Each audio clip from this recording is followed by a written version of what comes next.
The video that we're about to analyze is a professional team in Holland called FC20. What we're going to talk about in this video is more about the midfield rotation, the players number 6, 8, and 10, how their starting positions are, and how they use their awareness. And by checking their shoulders, they're able to interchange positions and have more options for it. So in this picture that we can see from the video, we notice that in the exercise they're providing a good and nice big arch. The ball is played from a goal kick, and you can already see that players number 4 and 5 are deep on the field.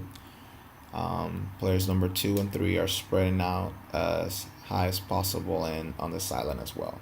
We've also highlighted player number 1 because he is basically part of the possession.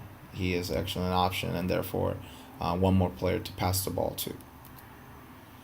We've highlighted in yellow players number 6, 8, and 10, and we're going to talk about a few of the responsibilities and roles that take part in this training exercise, and of course in the game as well.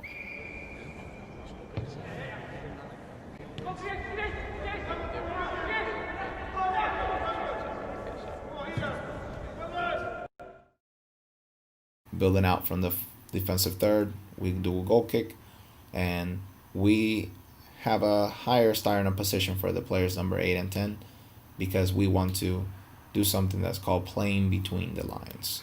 Playing between the lines means playing in the blind side of the opponent. So demonstrating what they're performing on the training exercises, I blurred out the blue opponent's back four line. So when we're talking about this specific moment, we can see that players number 8 and number 10 on our team are in a higher position than our player number 6. And what they're achieving is playing between the lines. And by playing between the lines is talking about the defensive back four line that you can see blurred out on the top of the field by the center half. And they're playing between the center midfield line. But also you can see that our player number 6 is playing between the center midfielders line of the opposing team and the strikers or forwards line of the opposing team. We play between the lines because we want to be out of their line of sight. As you can see, the players that have arrows and little eyes there, they're looking at the ball, and basically they're so focused on the ball that they're not able to see a player number 8 or a player number 10, and it's difficult to track their movements and know where they're going and to see where they're moving to check into the ball. Everybody's just all focused on the ball that they're not able to see. That is the advantage that we have. So if they were in the position that they want to fall back and mark those players, it will still have an advantage because if we were to pass the ball to our player number 6, he will have absolutely no pressure and have a lot of room to dribble and penetrate the ball forward, and our team advance down the midfield and hopefully the final third as well. But in this particular situation in the video, we can see that the midfielders are pressing high along with the strikers, and we're going to see what kind of situation this creates.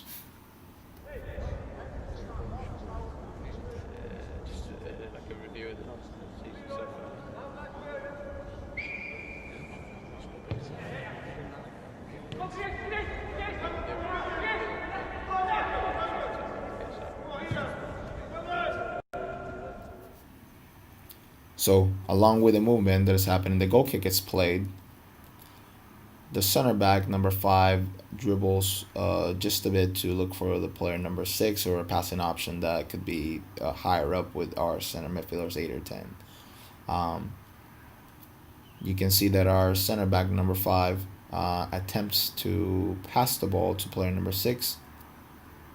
He pretty much fakes it, so that blue player, center midfielder, goes and tries and steals the ball, but it is not played. So he gives up the space behind them by overcommitting. At this particular moment, after the player has overcommitted, you can notice that our number 6, our holding midfielder, is constantly checking his shoulders, making sure that he's aware of who's around him. And he is noticing at the moment, in a split second, that there is not a pass available for him. And there is no point in him staying in that same position because there is no passing option. He decides that at this moment, he needs to move out of the space to create space for his teammates.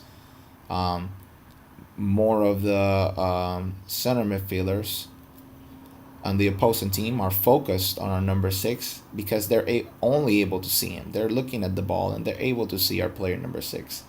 Therefore, they are not able to track the movement of our players number 8 or the 10.